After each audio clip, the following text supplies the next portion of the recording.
Solar തട്ടിപ്പുമായി ബന്ധപ്പെട്ട മുഖ്യമന്ത്രിയുടെ ശുപാർശ കത്തിനെക്കുറിച്ച്. എന്നിട്ട് കത്തെവിടെ? കത്ത് കണ്ടാലല്ലേ പറയാനൊക്കൂ. എമർജിംഗ് കേരളയ്ക്ക് അങ്ങനെ ഒരു കത്ത് കൊടുത്തിട്ടില്ല. ടെലിഫോൺ വിളി കുറ്റകരമല്ല. ഫോൺ വിളിക്കുന്നു എന്നുള്ളതല്ല പ്രശ്നം. ഫോൺ വിളിയിൽ ഏതെങ്കിലും കുറ്റവാളികളെ സംരക്ഷിക്കാനാണെങ്കിൽ അവർ കുറ്റം ചെയ്യുന്നത്.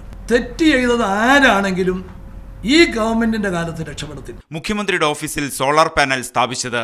സീഡിറ്റ് ഒരു പുതിയ പ്രോഗ്രാം കൊണ്ടുവന്നു, സൂര്യ കേരളം. അതിൻ്റെ ഉദ്ഘാടനം ആദ്യമായിട്ട് മുഖ്യമന്ത്രിയുടെ ഓഫീസിൽ 1 കിലോവാട്ടിന്റെ സോളാർ പാനൽ സ്ഥാപിച്ചുകൊണ്ടാണ് നിർവഹിച്ചത്. മുഖ്യമന്ത്രി ദുരൂഹതയുടെ വലയത്തിലെന്ന പ്രതിപക്ഷ ആരോപണത്തെക്കുറിച്ച്. അങ്ങനെ ഒരു ദുരൂഹത ഉള്ള ഒരു വ്യക്തിത്വമാണെങ്കിൽ എനിക്ക് ഒരിക്കൽ വേണേ ആളുകളെ കളിപ്പിക്കാൻ പറ്റും, രണ്ടാമത് സാധിക്കുമോ? നിയമസഭയിലെ പ്രതിപക്ഷ നിലപാട്. ഭീരുക്കളുടെ ആയുധമാണ് ജനാധിപത്യത്തിൽ സ്തംഭിപ്പിക്കുന്നത്. അവർ ചർച്ചയെ ഭയപ്പെടുന്നു, അവർ ചർച്ചയിൽ നിന്ന് ഒളിച്ചോടുന്നു. ഓഫീസിൽ നിന്നും മുഖ്യമന്ത്രിയുടെ ലെറ്റർ പാഡ് നഷ്ടപ്പെട്ടോ എന്ന് ചോദ്യം. എൻ്റെ കസേരയിൽ ആൾ വന്നിരുന്നിട്ടുള്ള കാര്യം മറന്നുപോയോ? അതിന് മറന്നുപോയോ?